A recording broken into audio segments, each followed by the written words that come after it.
사랑이라는 미스터리.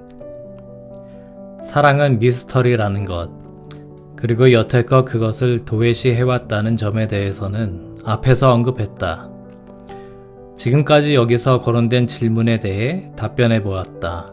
그러나 대답하기 쉽지 않은 다른 질문들이 있다. 일련의 이러한 질문들은 지금까지 논의된 문제에서 논리적으로 파생된 것들이다. 예를 들어 자기 훈육이 사랑을 토대로 발달한다는 사실은 분명해졌다. 그러나 사랑 자체는 어디서 오는가의 문제는 여전히 풀어야 할 과제다. 그걸 물으면 역시 사랑의 부재는 무엇이 원인인지도 물어야 한다. 나아가 사랑의 결핍은 정신질환의 주요 원인이 된다는 것과 결과적으로 심리치료에 있어서 사랑은 기본적인 치료 요소라는 것이 제시되었다.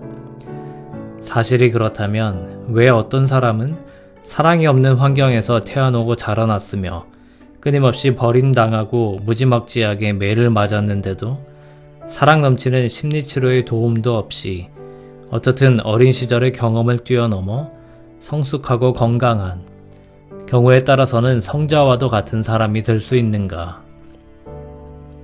반대로 어떤 환자들은 분명히 다른 사람보다 병이 심한 것도 아니고 가장 유능하고 애정이 넘치는 치료사한테서 심리치료를 받았는데도 부분적으로나 전적으로 치료에 실패하는가?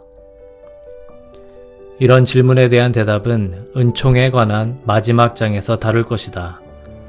그리고 이에 대한 설명은 나 자신을 포함한 그 누구도 완전히 만족시키지 못할 것이다.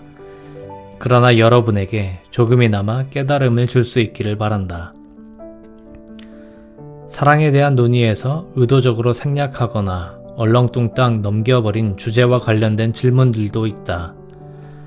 내가 사랑하는 사람이 처음으로 내 눈앞에 알몸을 보였을 때 전신을 관통한 느낌, 그것은 경외심이었다. 왜 그랬을까? 만약 성이 본능 이상의 그 무엇도 아니라면 왜 나는 흥분한다거나 욕망의 굶주림만을 느끼지 않았을까? 단순한 욕망의 굶주림만으로도 인류의 번식은 충분히 보장되고도 남았을 것이다. 그런데 왜 경외감이 들었을까? 성이 왜 존경의 느낌과 복잡하게 얽혀 있단 말인가? 또한 무엇이 아름다움을 결정하는 것일까? 진정한 사랑의 상대는 사람이어야만 된다고 얘기했다. 그 이유는 사람만이 성장을 가능하게 하는 영혼을 지니고 있기 때문이다. 그러면 목공의 대가가 완벽하리만치 아름답게 만든 공예품에 대해선 어떠한가? 또는 중세시대 최고로 아름다운 마돈나의 조각상들은 어떠한가?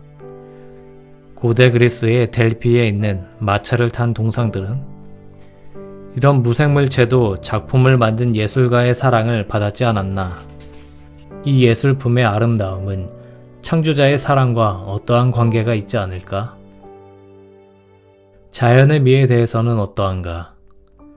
때때로 우리가 창조라고 이름짓는 그 자연은 왜 우리는 아름다움을 느끼거나 기쁨을 느낄 때 슬퍼지거나 눈물이 흘러내리는 이상하고 이치에 안 맞는 반응을 보이는가?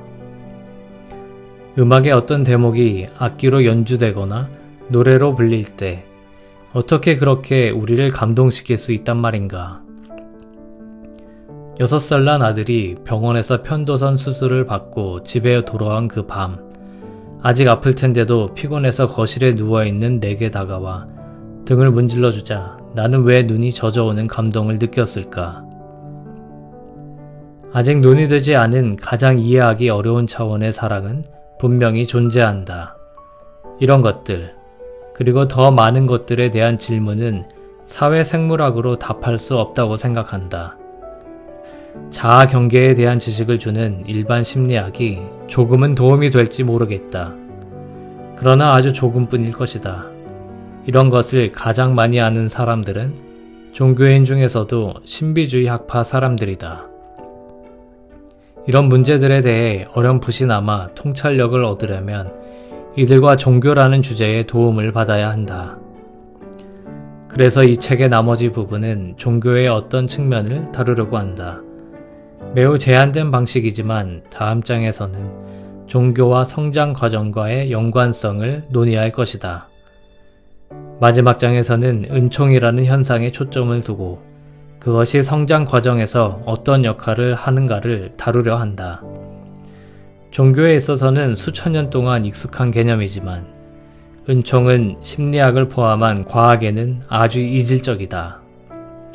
어쨌든 은총이라는 현상을 이해하면 인간 성장 과정을 완전히 이해하는데 근본적인 도움이 되리라고 나는 믿는다. 부디 다음에 계속되는 논의가 종교와 심리학자 사이의 접점을 서서히 확대하는데 이바지하게 되기를 바란다.